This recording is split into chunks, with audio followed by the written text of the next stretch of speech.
So hi guys, welcome back to my YouTube channel. So for today's video and for today's vlog, so i-share ko po sa inyo guys, it's all about mga kautangan at paano tayo mautang, paano tayo maopera ng bangko ng lowest interest. So yung hindi masyadong mabigat sa bulsa.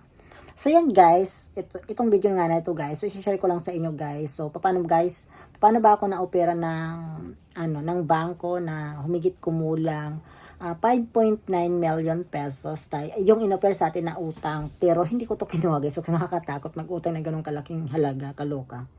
So yun guys, so paano ba guys sila mismo nag-offer sa akin.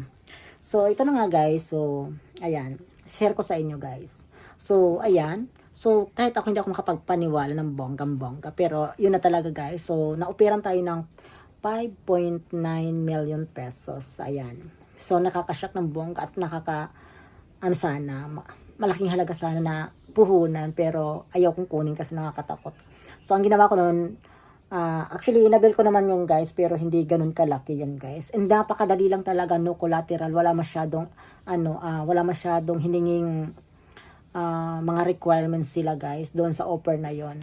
Pero hindi ko yung kinuha guys. So i-share ko sa inyo sa next video ko yung kung magkano lang yung inano ko. So ito guys, i-share ko sa inyo ngayong video na to is yung paano nga ba ako na operan. So paulit-ulit tayo. So ayan.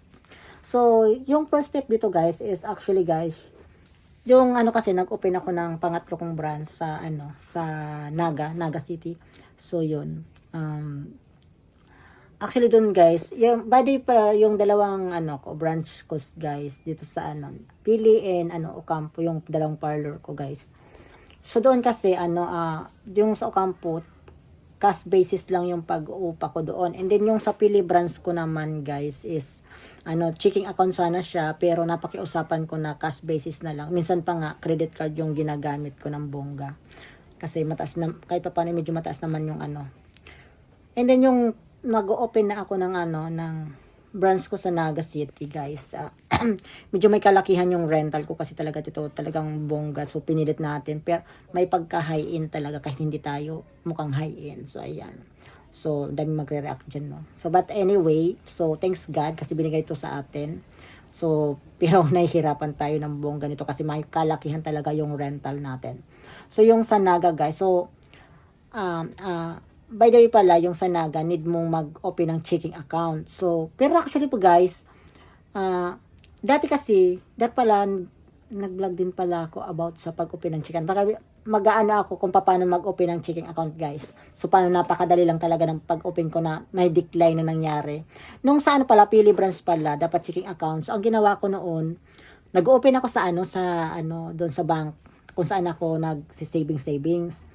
So, hindi yun kasi marami silang requirement. Tapos parang kunti din yung details na binibigay nung may-ari nung building na inuupahan ko sa Pili. Parang napayag na lang sila ng cash to cash basis na lang. So, ayan. Kasi ang sabi ng bangko is magsi-CI pa sila. So, hinayaan ko na, hindi ko na yun And then nung sa Naga na nga, yun na nga. Need kong mag-open talaga ng kasi hindi talaga sila pumapayag ng And then yung ang ginawa ko guys, yung contract ko sa siyempre may request yun ako sa galing sa building. So yung contract na yun guys, so yun yung dinala ko doon sa sa bank kung saan ako nagsi-savings. So yun na, walang 30 minutes, 1 hour yata yung gano'n, walang 1 hour. So nakapag-open na ako ng checking account ko, which is nakapangalan pa yun sa business ko ng bongga. And then yun, so yun na nga, within within ba yun, and then within 4 months yata may offer na, 4 months o 6 months ganyan, kung hindi ako nagkakamali, may offer na sila mismo yung tumawag sa akin. Actually nakailang tawag sila sa akin, mahigit 10 kasi nung hindi ko minsan nasasagot, sobrang busy kami, and then minsan naka-silent yung cellphone ko. So yun na nga.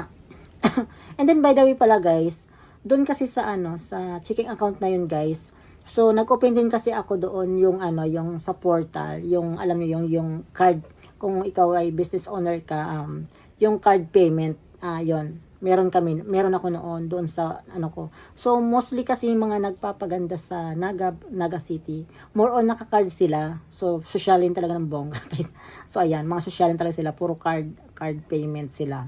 So ayan, So lagi mo maano pumapasok doon sa ano, papunta doon sa checking account ko yung ano, yung mga transaction. So napakaganda nung ano, napakaganda nung kumbaga yung flow ng pera doon sa ano ko sa account na yon, yung sa business ko. And then by the way pala guys, so doon ako na-opera ng ano, ng ganon. So actually na-opera na ako doon ng ano, ng ano tawag ito, ng car loan, and then ng 5.9 million doon sa account na yon. Sa sobrang kasi monthly kasi guys, ito na nga guys, yung monthly ko kasi doon sa Naga is 42,000 ang monthly ko yung rental doon. So aside from ano rental ko guys, yung portal meron din yun ano 1.5 yung rental doon sa portal na yun, yung parang machine na maliit, yung sinaswipan ng card. So yun.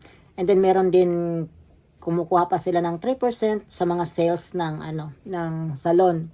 So yun kasi yung ano, yung labanan doon sa card na yun, kaloka. Mataas yung ano porsyento, sayang din.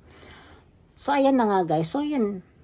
So yun yung way kung bakit ako guys na opera ng 5,900,000 pesos. So ayan, sayang sana. So ang ginawa ko guys, konti yung ano kinuha ko doon guys. So I think isi-share ko to sa next vlog ko guys. So thank you so much. So yun lang guys kung paano ma-opera ng mga bongga sa ano. So kailangan lang maganda yung flow doon sa ano mo. Pero pag mag-uutang din kayo guys, so wag dapat maging responsible kayo guys kasi mahirap yung padalos-dalos na pag-uutang ng bonggang-bongga. Kailangan may disiplina tayo sa ating sarili.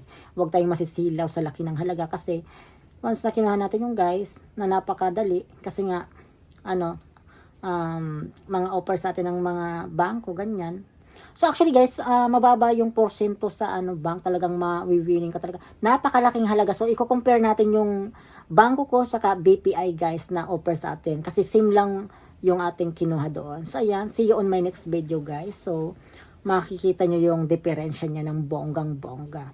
Kung bakit ayaw ko na talagang mag-utang sa mga microfinance na yan. So ayan, see you on my next video. Bye-bye!